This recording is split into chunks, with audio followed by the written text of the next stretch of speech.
So, with that in mind, that brings us to our next issue, which is I think we are before another incident of lawfare here in Mexico. While I cue this up, actually, maybe Kurt, you can help us explain what is lawfare. This is a concept that's well known in political circles here in Latin America because it's been so often used against popular leaders in the region. Well, I've got the definition right here from the Lawfare Institute, so let me just read it to you. Lawfare is the misuse and abuse of law for political and military ends. It is the injunction of the words law and warfare, for it is a legal war. The term lawfare was created in 2001 by U.S. Army Major General Charles Dunlap and has been studied ever since in major universities. It's a powerful weapon for fighting political enemies, combining apparently legal actions and widespread media coverage. The idea is to embarrass the enemy to the point where they become extremely vulnerable to the baseless accusations. Once weakened, they lose popular support and any power of reaction. To destroy someone, lawfare uses the following tactics: abuse existing laws to delegitimize and harm the adversary's public image, use of legal procedures to restrain their freedom, to intimidate them, to silence them, influence public opinion negatively to anticipate judgments, and curtail their right to an unbiased defense, constrain public agents, and bring retaliations against the politicians to hamper legal defense mechanisms, tactical manipulation of a false cause, and attempt to harass and embarrass defense lawyers. So that's the definition. Who are we talking about in this case, José Luis?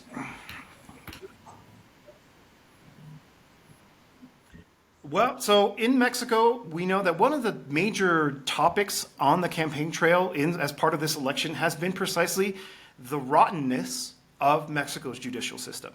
López Obrador has made a number of attempts to try to reform this or that aspect of it. Didn't really kind of take a deep dive into it, but it has been an issue on the campaign trail. There's something that we talked about here in Mexico called the Plan C, or the Plan C.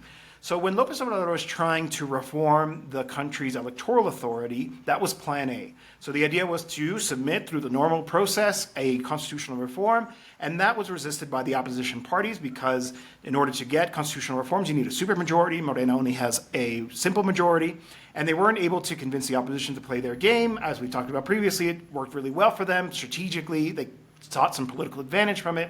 So then Plan B was to implement a simple reform, which actually is important to mention at this conjuncture because that simple reform, one of the things I wanted to do was facilitate voting abroad. And in fact, there's been a lot of issues about that here in Mexico, precisely because the courts did not allow that reform, which only required a simple majority, to actually go through and be able to be implemented in time ahead of the election. So we got stuck with the old system that was in place in 2021.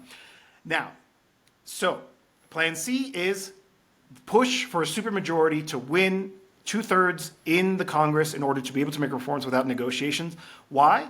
Because it needs to be reformed. And so what we've seen is a clash between the powers. So we have the executive branch together with the majority of the legislative branch trying to push things, make things, and one of the pillars of resistance of the conservadurismo that López Obrador predicates against so much, the conservatism, has been precisely the Supreme Court of Mexico, Suprema Corte de Justicia de la Nación. So that used to be led by Arturo Zaldívar.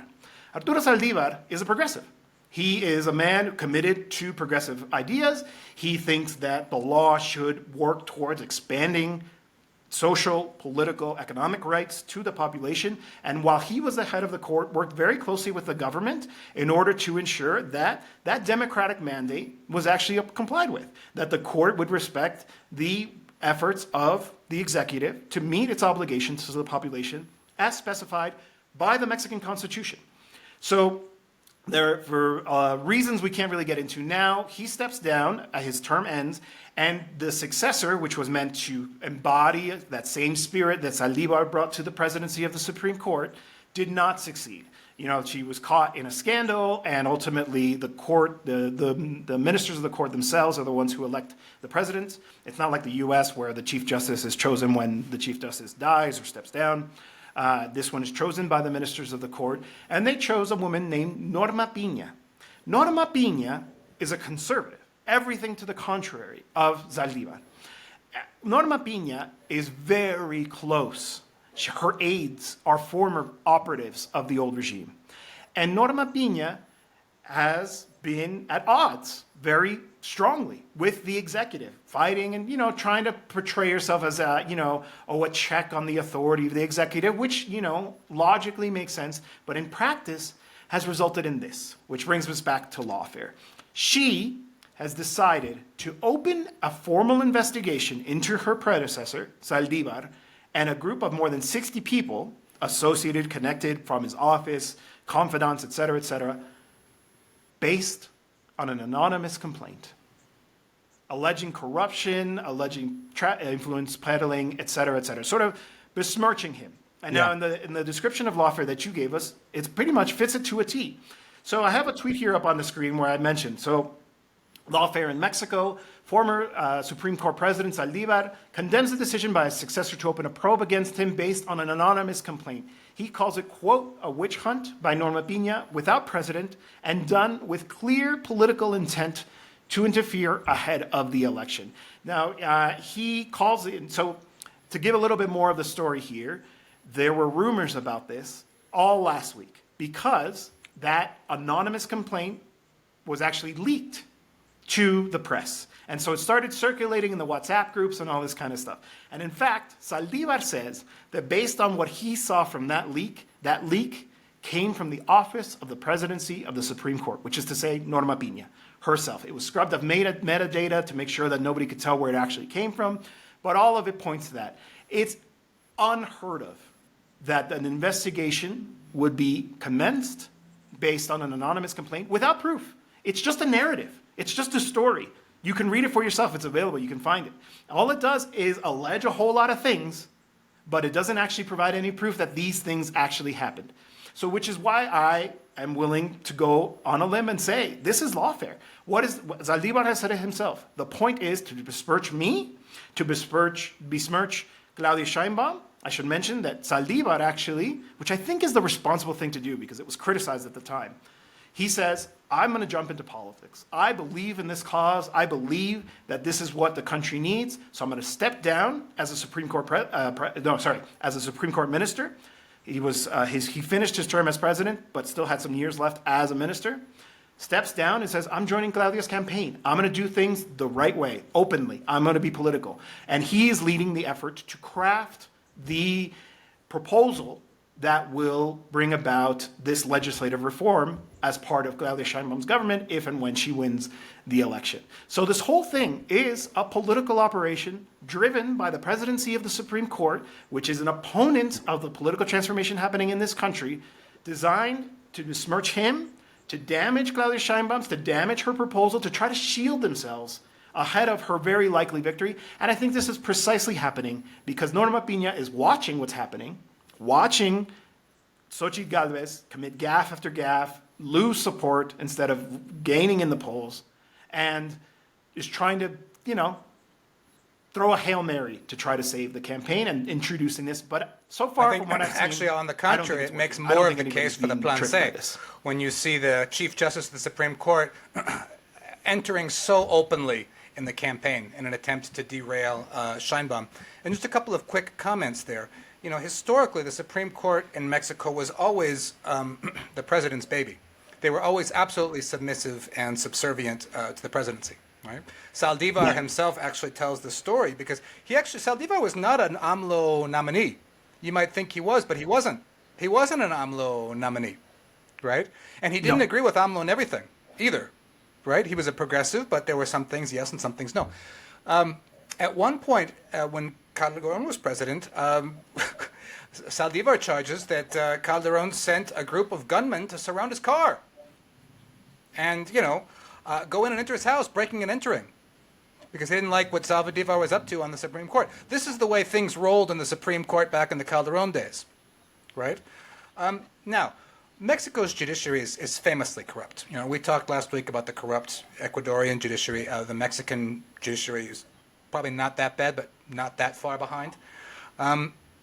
And, you've seen this over the course of the last 5 years. Just, basically they're just an agency for wealthy people to get off, right? And get what's known as amparos, which can protect them from prosecution. So you've seen the Supreme Court, or their, lackeys sending everybody home, right? Rosario Robles from the Piña Nieto years, who was accused of a major corruption scandal, was let off. Emilio Lozoya is now under house arrest. Jesus Murillo Caram, who was the Attorney General of the Ayotzinapa times. They're all, very comfortably suffering very lightly in their house arrests, while thousands of Mexicans languish in prisons with their cases never getting to a sentence, and it takes years to get there. The Mexican judiciary is famously corrupt and needs to be cleaned up, and this is what they're resisting at all costs.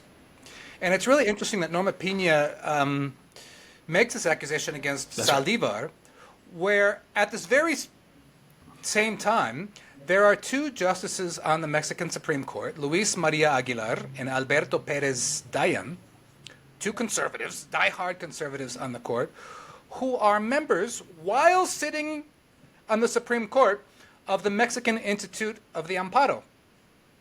The amparo is that legal mechanism that exists in Mexican law. It doesn't exist in the States, where you can basically get a form of an injunction to protect you against what is perceived to be abuses of power.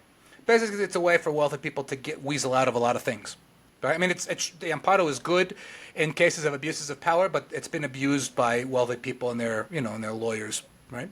So Luis Maria Aguilar and Pérez Dayan are members of this Mexican Amparo Institute, which have opposed every single thing that AMLO has done over these last 5 years.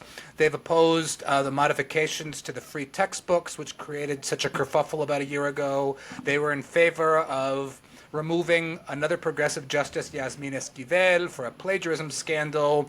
They've opposed the electricity reform, which was struck down, Major AMLO's energy reform. First it was upheld, then it was struck down with just 2 justices. That's a whole other story. It opposed the mining reform. It opposed the reform to Mexico's grotesque outsourcing system. So talk about conflict of interest. And it's not only that, but Luis Maria Aguilar actually proposed removing AMLO from office for disobeying a judicial order. He then withdrew the proposal. That's but, right. We're not exaggerating here when we talk about what the Supreme Court would do given the opportunity. Right? It would do in Ecuador, given the chance. Absolutely. I mean, he wrote it up. Luis Maria Aguilar wrote it up, saying, "All right, here's my proposal to let's vote on this to remove AMLO from office." There was pressure, and he removed it. But that's how far he went.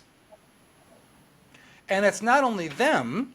It's the head of the opposition in this country, the power behind the throne, Claudio X. González, is the president of the Consejo, kind of the board, of another one of these organizations, the National Council for Strategic Litigation. And that's another lawfare agency, right? Lawfare can be done against... That's a really weird thing, too, because then they kind of didn't fill in the rest of his information on that page. Yeah. The page is all there, but for some reason they didn't want Claudio X. González's personal information to be on it. But if you check their Twitter, if you check the rest of their webpage, that National Council for Strategic Litigation is very active. There could be lawfare against people, like we've seen against Zaldívar, but there can also be lawfare against, at least in the Mexican term, which is called guerra jurídica, juridical warfare, legal warfare against governments.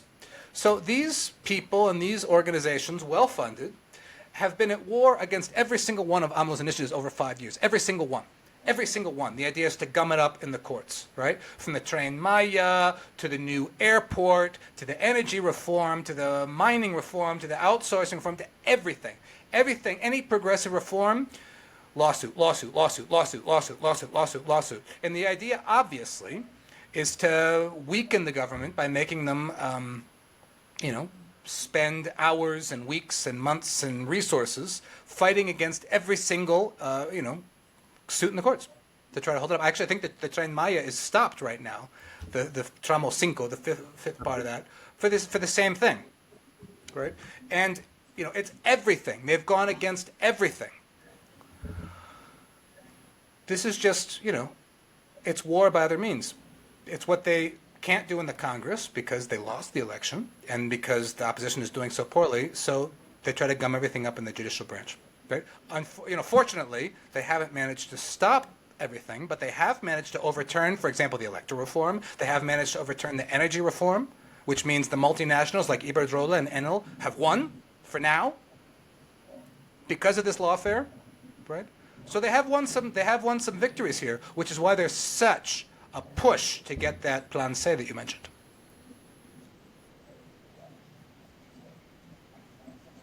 Yeah, exactly. And it's interesting because one of the criticisms that's often leveled, especially amongst that sort of soft, liberal, think tank kind of ecosystem, is that López Obrador and his whole political project is authoritarian. That he's not respecting the division of powers, that he's trying to become a dictator, even though he's going to step down in a number of months. And it's interesting that the same people who make that criticism of López Obrador, saying, oh, he's exceeding his duties by trying to influence the court, is actually, one, not true, right? You gave the example that Aguilar cited of Felipe Calderón calling him and pressuring him directly, and he said that never happened with López Obrador. Obviously, there is cooperation between the different branches of government, but not to the degree of sending goons to people's houses to intimidate them. But that same criticism is not made here. Where are those voices that call López Obrador authoritarian for overstepping the bounds of the branch of government that he represents, when Norma Piña is doing exactly the same?